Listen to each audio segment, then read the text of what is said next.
श्रील प्रभुपाद की जय। ओम नमो भगवते वासुदेवाय। ओम नमो भगवते वासुदेवाय। ओम नमो भगवते वासुदेवाय। नारायणं नमस्कृत्य नरं चैव नरोत्तमं देवीं सरस्वतीं व्यासं ततो जयमुदीरयेत्। नष्टप्रायेषु भद्रेषु नित्यं भागवत सेवया भगवतीरुत्तमश्लोके भक्तिर्भवति नैष्ठिकी। कृष्णाय वासुदेवाय देवकी नन्दनाय च नन्दगोपकुमाराय गोविन्दाय नमो नमः। जय श्री कृष्ण चैतन्य प्रभु नित्यानंद श्री अद्वैत गदाधर शिवासादि गौर भक्त वृंद। हरे कृष्णा कृष्णा कृष्णा हरे हरे, हरे राम राम राम हरे हरे। तो हम लोग पहले स्कंद के 9वें अध्याय के 8वें नंबर श्लोक को देख रहे थे, जिसमें हमने सुखदेव गोस्वामी का वर्णन सुना। उसके बाद 2 ऋषि हैं जिसका वर्णन श्रील प्रभुपाद कर रहे हैं, कश्यप ऋषि और आंगिरस। तो पहले हम कश्यप ऋषि को देखते हैं। तो कश्यप ऋषि कौन है? कश्यप ऋषि हैं मारीची के पुत्र। मारीची, देखिए मारीची कौन थे? सप्त ऋषि हैं, 7 ऋषि हैं, ठीक है। जैसे ब्रह्मा जी के, मैंने बताया ना आपको, ब्रह्मा जी के हर कल्प में सप्त ऋषि होते हैं।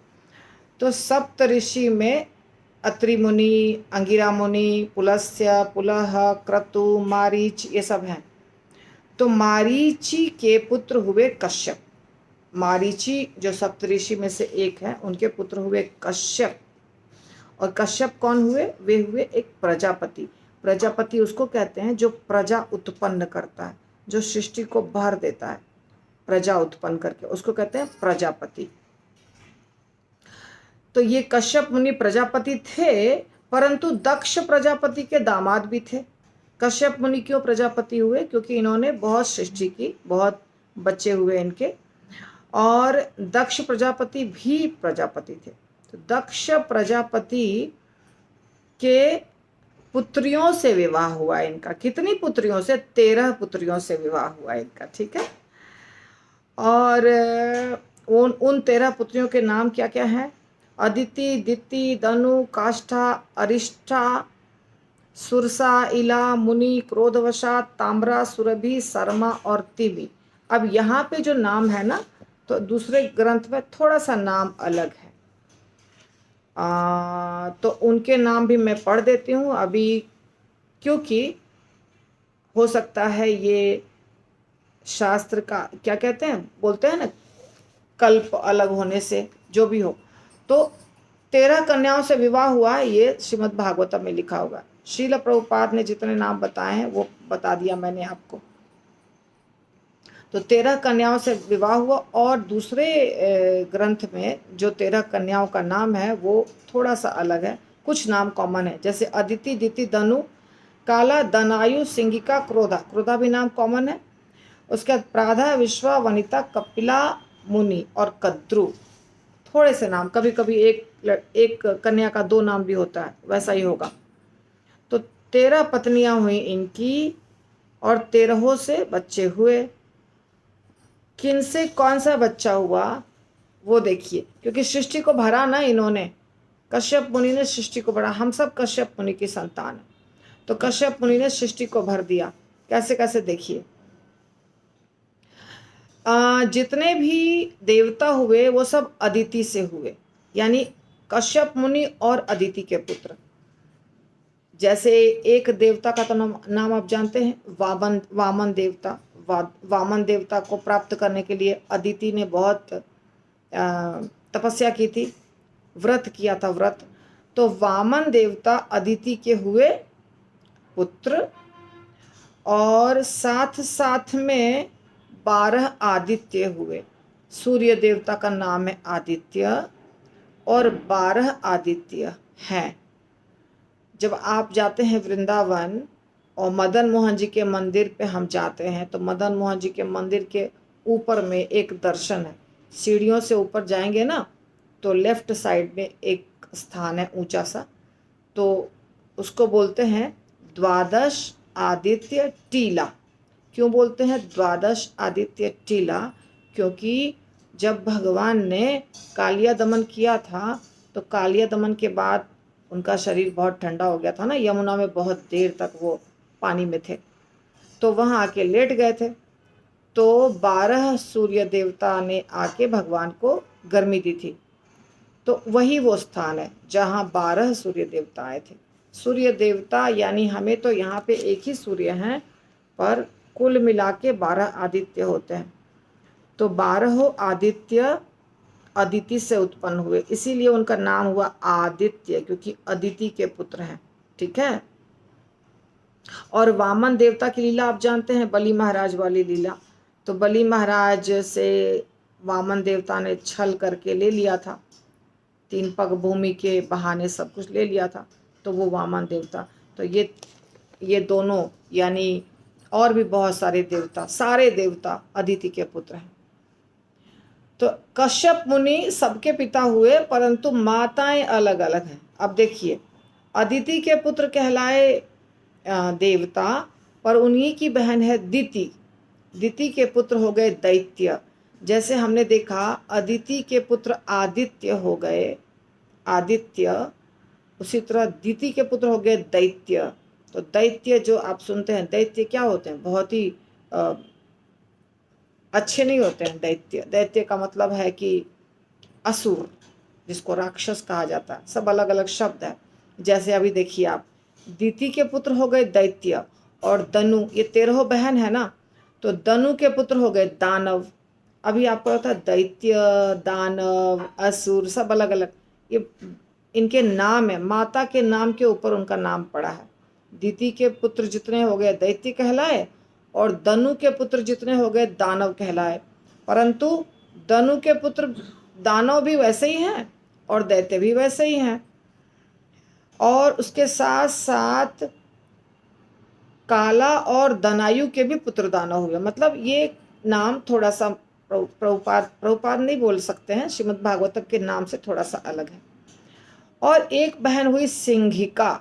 सिंहिका के पुत्र हो गए सब शेर, सिंह, बाघ इत्यादि। वो सिंहिका के पुत्र हुए, मतलब कश्यप मुनि और सिंहिका के बच्चे जो हो गए वो इस तरह के हो गए। और एक हुई क्रोधा। क्रोधा, हाँ, तो क्रोधा के जो पुत्र हुए वो असुर हुए, वो भी असुर हुए जिनको बहुत क्रोध है, इसलिए उनका नाम हुआ क्रोधा। क्रोधा के बच्चे हुए, उनको बहुत क्रोध है, तो वो सब भी असुर हो गए। तो बहुत ज़्यादा बच्चे असुर दिख रहे हैं हमें। उसके बाद और कौन कौन हुए देखिए, विनीता। वनीता बोलते हैं या तो विनिता बोलते हैं। उनके बच्चे हुए गरुड़ जी, और गरुड़ जी और अरुण बताया है। और कद्रु के बच्चे हुए, कद्रु माता के बच्चे हुए नाग, सर्प इत्यादि। सांप जितने हैं वो सब कद्रु के पुत्र हुए, कद्रु के बच्चे हुए, उस पुत्र पुत्रियां जो भी है। सांप तो दोनों होंगे ना, फीमेल एंड मेल, तो वो सब हो गए कद्रु के पुत्र। और मनु जो है, मनु के पुत्र हो गए मनुष्य। तो इस प्रकार ये पूरा सृष्टि में जितने आपको दिखाई दे रहे हैं ना, ये सब कश्यप मुनि के ही बच्चे हैं। यहाँ तक कि वृक्ष भी, वृक्ष, पशु, पक्षी, ये सारे के सारे कश्यप मुनि के संतान हो गए। आप सुनते होंगे कश्यप गोत्र, सुनते होंगे ना कश्यप गोत्र, तो कश्यप मुनि के सब संतान हैं, सब भाई बहन हैं हम लोग। श्रील प्रभुपाद आगे लिखते हैं कि परशुराम ने इन्हें सारा विश्व भेंट किया, और बाद में इन्होंने परशुराम को विश्व से के बाहर जाने की आज्ञा दी। यह कश्यप मुनि अर्जुन के जन्म के समय भी विद्यमान थे। और ओके, ये किसी के बारे में बता रहे हैं। आदित्य ईश्वर के अवतार हैं। ठीक है, तो यहाँ पे हमने देखा एक अरिष्ट नेमी का नाम बता रहे। अरिष्ट नेमी ब्रह्मांड के उत्तरी दिशा में निवास करते हैं। तो उनकी पत्नियों में से बहुत सारे आदि देवता हो गए, जिनमें से एक वामन देवता, वामन अवतार हुए। प्रभुपाद के शब्द बोल रही हूँ। ये कश्यप मुनि अर्जुन के समय भी विद्यमान थे। अर्जुन के जन्म के समय परशुराम ने इन्हें सारा विश्व भेंट किया और बाद में इन्होंने अच्छा, वो तो हमने लीला देखी है ना, वो हमने लीला देखी है परशुराम के लीला में कि परशुराम जी सबको मार रहे थे, क्षत्रियों को मार रहे थे। परंतु जब उन्होंने इनसे कुछ पुरोहित का कार्य करवाया कश्यप मुनि से, तब जाकर के कश्यप मुनि को गिफ्ट में पूरी पृथ्वी दे दी। तो कश्यप मुनि नहीं चाहते थे कि वध होता रहे क्षत्रियों का, इसीलिए कश्यप मुनि ने परशुराम जी को कहा कि तुमने तो मुझे गिफ्ट में दे दिया है पूरी पृथ्वी, अब तुम जाओ बाहर, मतलब ज़मीन पर मत रहो, जाओ समुद्र में, क्योंकि अगर ऐसा नहीं बोलते तो ये मारते रहते ऋषियों को।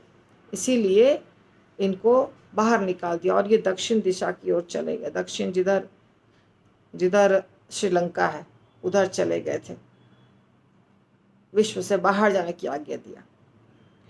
और इनका अन्य नाम है अरिष्ट नेमी। ओके, कश्यप मुनि का अन्य नाम है अरिष्ट नेमी और ये ब्रह्मांड के उत्तरी दिशा में निवास करते हैं। तो ये हमने देखा कश्यप मुनि के बारे में। और एक और चीज़ जो कश्यप मुनि के बारे में वो ये है कि अदिति माता जो थी ना, वो कश्यप मुनि की सबसे प्यारी पत्नी थी। उनसे सारे अच्छे बच्चे पैदा हुए ना, सारे देवतागण हुए, इंद्र, वामन, ये सब अदिति के संतान हैं। और इन लोगों ने बहुत अच्छी तपस्या की थी, दोनों पति पत्नी ने, कश्यप मुनि ने और अदिति ने। तो इसीलिए भगवान इनके यहाँ आकर के जन्म लिए थे, अर्थात वामन देवता का अवतार हुआ था। और इनकी भक्ति अटूट है और इनकी तपस्या भी अटूट है और भगवान को ये दोनों बहुत प्रिय हैं, कश्यप मुनि और अदिति माता। और इन लोगों के, इनके गर्भ से, अदिति माता के गर्भ से 3 बार भगवान जन्म लिए, घर में अवतार लिया 3 बार अलग अलग रूपों में। अदिति और कश्यप के महातपस्या के प्रभाव से ही, ओके ठीक है, कश्यप अदिति महातप की ना तिन कहूँ मैं पूरब वर दिन्हा। तो कश्यप और अदिति ने अच्छी तपस्या की थी, तो भगवान खुश होकर के बोले कि ठीक है, मैं तुम्हारे घर जन्म लूंगा।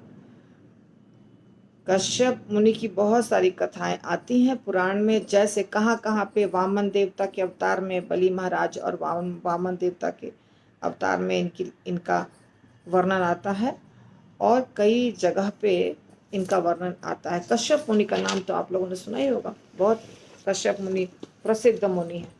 कश्यप मुनि मरीचि के पुत्र हो गए और प्रजापति हो गए, दक्ष प्रजापति के दामाद हो गए। तो बहुत सारी चीज़ें। अभी जो इस श्लोक के तीसरे ऋषि हैं या अंतिम ऋषि हैं वो है आंगिरस। आंगिरस ऋषि महर्षि अंगिरा के पुत्र हैं, इसलिए नाम है आंगिरस, महर्षि अंगिरा। और देवताओं के पुरोहित हैं, देवताओं के पुरोहित हैं ये। इनका नाम है, दूसरा नाम है बृहस्पति। बृहस्पति का नाम तो आप सुने होंगे, बृहस्पति देवताओं के गुरु हैं। तो बृहस्पति का ही नाम है आंगिरस। आंगिरस क्यों नाम पड़ा? क्योंकि अंगिरा के पुत्र हैं।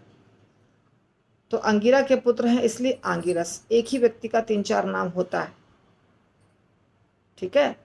जैसे कृष्ण का भी बहुत नाम है, सुखदेव गोस्वामी का भी नाम हमने देखा बहुत सारा है, व्यासदेव जी का भी नाम है 3-4। तो इसी तरह बृहस्पति का ही नाम हुआ आंगिरस। कहा जाता है कि ये द्रोणाचार्य के अंश अवतार थे। द्रोणाचार्य जिनका नाम आप सुने अच्छे तरह से, द्रोणाचार्य जो पांडवों के गुरु थे, तो वो इनके अंश अवतार थे, ऐसा कहा जाता है। शुक्राचार्य असुरों के गुरु थे और बृहस्पति देवताओं के गुरु हैं।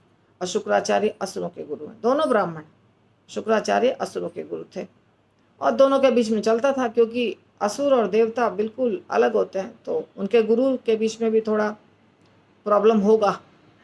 ऐसा नहीं होता है कि गुरुओं के बीच में नहीं होगा। तो इनको ललकारा था और उनके पुत्र हुए कच्छ। कच्छ ने सर्वप्रथम भरद्वाज मुनि को अग्न्यास्त्र प्रदान किया था। कच्छ ने अग्नि के समान 6 पुत्र प्राप्त, अग्नि के समान उन्हें अपनी पत्नी चंद्रमासी से, जो एक विख्यात नक्षत्र हैं, अग्नि के समान 6 पुत्र प्राप्त हुए। ठीक है, और वे अंतरिक्ष में विचरण कर सकते थे, अतएव ब्रह्मलोक, इंद्रलोक सब जगह जा सकते थे। बृहस्पति हर जगह जा सकते थे। उन्होंने स्वर्ग के राजा इंद्र को असुरों पर विजय प्राप्त करने के लिए सलाह दी थी। तो ये देवताओं के गुरु थे, तो देवताओं को सलाह देंगे ना असुर पर। असुर और देवताओं के बीच में तो युद्ध चलता रहता है। तो इन्होंने इंद्र को कहा कि असुरों पर आक्रमण करो या विजय प्राप्त करो। एक बार उन्होंने इंद्र को श्राप दिया था, जब नाराज हो गए थे। आपको ये कथा शायद मालूम होगा, बहुत भक्तों को मालूम होगा। जो इंद्र बैठ के नृत्य देख रहा था, गायन और नृत्य हो रहा था अप्सराओं का, गंधर्वों का। बृहस्पति जी आए इंद्र के कोर्ट में, सभा में, पर इंद्र उठे नहीं अपने स्थान से। गुरु आए हैं तो उठना चाहिए, प्रणाम करना चाहिए। वो बैठे रहे, देखते रहे नाच गाना। बृहस्पति को बहुत बुरा लगा, बृहस्पति जी चले गए। वहाँ पे श्रीमद् भागवतम में ऐसा नहीं लिखा है कि उन्होंने श्राप दिया।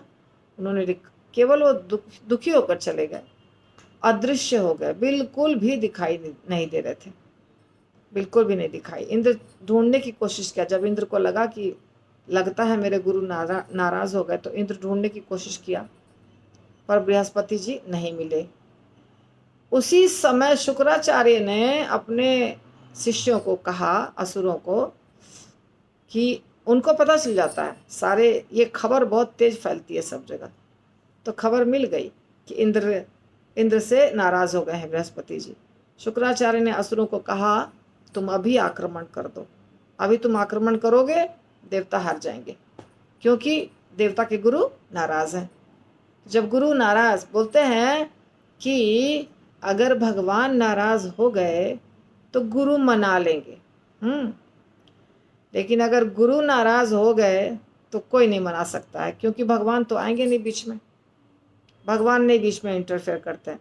अगर हमारे गुरु नाराज हो गए और हम सोचेंगे हम भगवान की बहुत अच्छी भक्ति करेंगे, पूजा करेंगे, तो कुछ फायदा नहीं होने वाला है, क्योंकि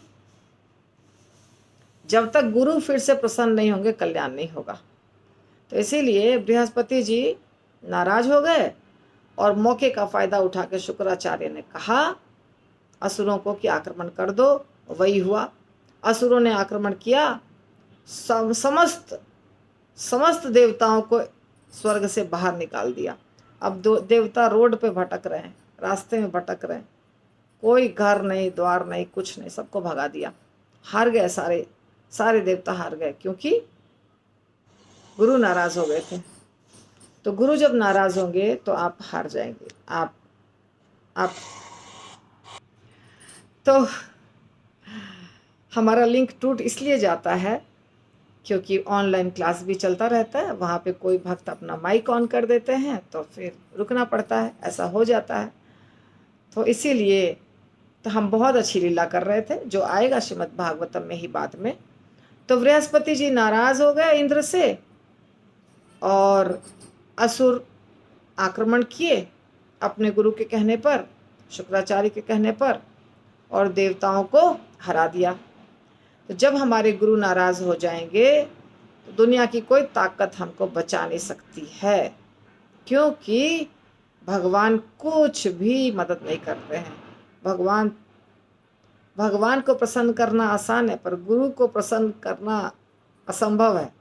गुरु प्रसन्न तभी होंगे जब वो आपकी सेवा ऐसी रहेगी जो गुरु को प्रसन्न करने वाली है। दूसरे स्रोत से गुरु प्रसन्न नहीं होते हैं।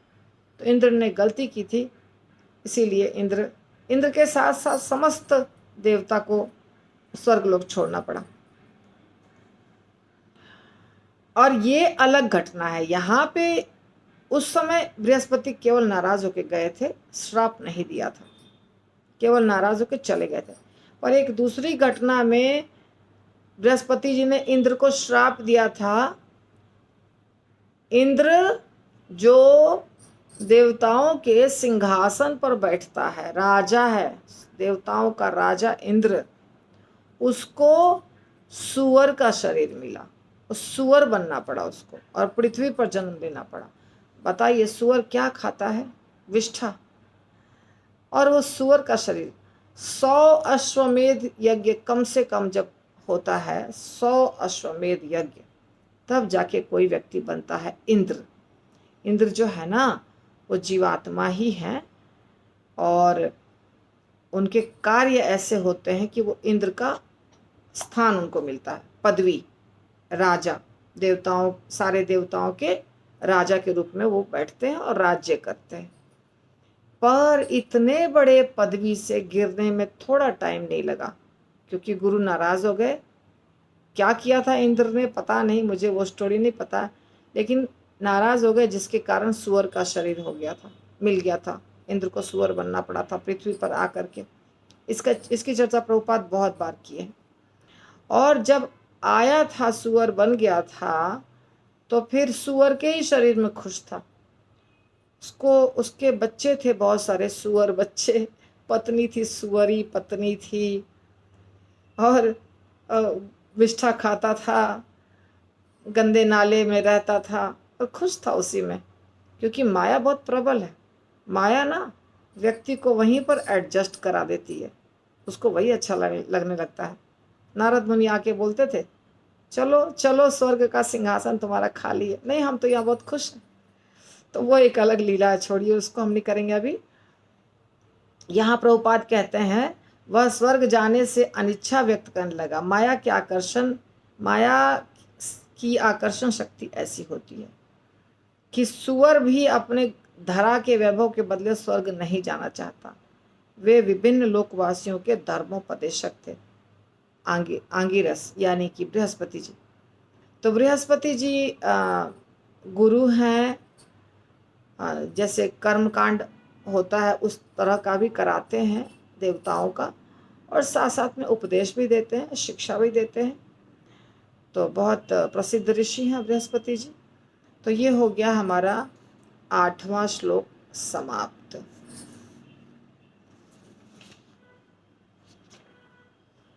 9वां श्लोक हम करेंगे। तान समेतान महाभागान उपलभ्य वसु उत्तमः पूजयामास धर्मज्ञो देश काल विभागवित्। तान उन सभी समेतान समवेत महाभागान अत्यंत शक्तिशाली पुरुषों को उपलब्ध पाकर वसु उत्तम, वसुओं में श्रेष्ठ भीष्मदेव ने पूजयाम आस स्वागत किया। धर्मज्ञ धर्म का ज्ञाता, देश स्थान काल समय विभागवित जो देश काल के अनुसार अपने को समंजित कर लेता है। 8 वसुओं में श्रेष्ठ भीष्म पितामह भीष्मदेव ने वहां पर समवेत महान एवं शक्तिशाली ऋषियों का स्वागत किया, क्योंकि भीष्मदेव देश और काल के अनुसार समस्त धार्मिक नियमों के ज्ञाता थे। तो भीष्म पितामह को देखने के लिए, उनसे मिलने के लिए, अंतिम दर्शन के लिए सारे ऋषि मुनि वहां पहुंचे थे। और इन सबसे भी ज़्यादा महत्वपूर्ण उनके मुख से कुछ सुनने के लिए, क्योंकि भीष्म पितामह बहुत बड़े शास्त्रों के ज्ञाता थे, धर्म के ज्ञाता थे। जैसे युधिष्ठिर महाराज को धर्मराज कहा जाता है ना, तो भीष्म पितामह भी धर्मराज, मतलब धर्म के पूरे ज्ञाता थे। तो उनके मुख से जो निकलेगा वो बहुत शक्तिशाली होगा, इस सबको पता था। इसीलिए वो क्या बोलने वाले हैं ये सबको सुनने की इच्छा थी। इसीलिए सारे ऋषि मुनि पीछे पीछे पीछे पीछे पहुंच गए। अर्जुन, युधिष्ठिर, कृष्ण सब पहुंच गए, और सारे ऋषि मुनि भी वहां पहुंच गए कि अब भीष्म पितामह जो भी बोलेंगे हम सब सुनेंगे। तो शब्द बहुत अच्छे होते हैं। एक आज बहुत सुंदर बात मैंने सुनी है, आपको बताती हूँ, बिना बताए मुझे चैन नहीं है। वो क्या है सुनिए। एक आचार्य हैं, बहुत अच्छे आचार्य हैं, साधु हैं, गुरु हैं, सब कुछ है। तो उनके मुख से सुना मैंने कि वृंदावन में जब हम जाते हैं वृंदावन, तो वृंदावन में भगवान का दर्शन करना, सब लोग क्या करते हैं, दौड़ के दर्शन करते हैं ना। कितना ज़्यादा दर्शन कर सकते हैं, जितना ज़्यादा दर्शन कर सकते हैं, और बोलते भी हैं। आपने कौन कौन सा दर्शन किया? तो हमने राधा श्याम सुंदर किया, बाके बिहारी जी किया, मदन मोहन जी किया, गोविंद देव जी किया, गोपीनाथ जी किया, ऐसे। तो हमने 5 किया, दूसरा बोलता है हमने 7 किया, तीसरा बोलता है हमने 9 किया। तो जितना ज़्यादा दर्शन किया उतना ज़्यादा अच्छा है, ऐसा विचार होता है। और जो बोलने वाला होता है वो बोलता है देखो हमने इतना सारा दर्शन किया भी स्वयं और दूसरों को भी कराया। तो आचार्य कह रहे हैं कि वृंदावन आकर के भगवान का दर्शन कर लेना बहुत बहादुरी का कार्य नहीं है। ऐसा नहीं है कि बहुत बहुत बड़ी चीज़ हो गई, दर्शन हो गया, तो ऐसा नहीं है। आपको आश्चर्य लगेगा, ऐसा कैसे बोल सकते हैं? है सबका, जब जब रियलाइजेशन होगा तो पता चलेगा। ये सबको पता चलता है रियलाइजेशन के बाद कि वास्तविकता क्या है। तो उनका कहना था कि भगवान का दर्शन तो कंस ने भी किया था मथुरा में, है ना, रावण ने भी किया था श्रीलंका में। तो श्रीलंका कहाँ है, पर वहाँ गए भगवान स्वयं और रावण को दर्शन दिया। आप सोचिए, वहाँ जाकर दर्शन दिया। ऐसा नहीं कि वो अयोध्या, रावण अयोध्या आया भगवान का दर्शन करने, भगवान स्वयं गए वहाँ दर्शन देने। कंस, शिशुपाल इत्यादि को भगवान ने स्वयं दर्शन दिया मथुरा में। तो दर्शन तो कहीं भी मिल जाएगा, तो फिर किस लिए वृंदावन जाना चाहिए, यहाँ हम जाते हैं। तो उनका कहना है, बहुत अच्छी बात है कहना, कि कृष्ण प्रेमी का दर्शन कर लें। कृष्ण प्रेमी नहीं मिलेंगे सब जगह, कृष्ण प्रेमी मिलेंगे वृंदावन में। कितनी अच्छी बात है ना। कृष्ण प्रेमी, कृष्ण दास, कृष्ण भक्त, ये मिलते हैं हमको धाम में। तो हम जब धाम जाते हैं तो हमारे ध्यान में ये नहीं होना चाहिए कि हम भगवान का दर्शन दौड़ दौड़ के कर लें, मैक्सिमम दर्शन कर लें। नहीं, हम कितना ज़्यादा संत और महात्माओं का दर्शन करते हैं या कुछ सीखते हैं उनसे, वो कुछ बोले तो हमने सीख लिया। तो भगवान क्या करते हैं पता है आपको? जैसे हमारे जैसे टेढ़े भक्त से भगवान जानते हैं कि ये सीखने वाली नहीं है, इसको धक्का मार मार के, डंडा मार मार के सिखाना पड़ेगा। तो घटनाएं घटती हैं बहुत सारी, जिसमें हर बार वृंदावन यात्रा में जाओ तो 1-2 घटना घट जाएगी। उस घटना से हमको शिक्षा मिल जाती, ओ हमारे अंदर अहंकार है, हमारे अंदर क्रोध है, हमारे अंदर कुछ ईर्ष्या है, लोभ है, मोह है। ये जो घटना घटी, भगवान ये सिखाना चाह रहे हैं, ये चीज़ मत करो, ये गलत है। तो राधा रानी जब बहुत प्यार करती हैं आपको, कृष्ण बहुत प्यार करते हैं आपको, तब आप वृंदावन पहुंचते हैं। गुरु और कृष्ण की कृपा से वृंदावन पहुंचते हैं, राधा रानी के परमिशन से वृंदावन पहुंचते हैं। तो वहाँ जाके कुछ होना चाहिए फ़ायदा, है ना। हर बार हम थोड़ा सा शुद्ध, थोड़ा सा शुद्ध, थोड़ा सा शुद्ध होते जाएंगे, होते जाएंगे, होते जाएंगे, तब भगवत धाम जा सकते हैं। तो इसीलिए बहुत बार वृंदावन जाइए, हर बार कुछ सीखने को मिलेगा, हर बार शुद्धिकरण होगा, ठीक है ना। तो यहाँ पे जैसे भीष्म पितामह जैसे भक्त जो होते हैं, वृंदावन समझिए उनके साथ है। भीष्म पितामह जैसे भक्त, विदुर जी जैसे भक्त, युधिष्ठिर महाराज जैसे भक्त, जो बहुत प्यार करते हैं कृष्ण से, तो उनके साथ वो जहाँ रहते हैं वहाँ धाम रहता है। तो आज की कथा यहीं समाप्त होगी। और श्रीमद् भागवतम ग्रंथ की जय, श्रील प्रभुपाद की जय। जिसका भी प्रश्न है उसका उत्तर मैं अभी देती हूँ अगले वीडियो में।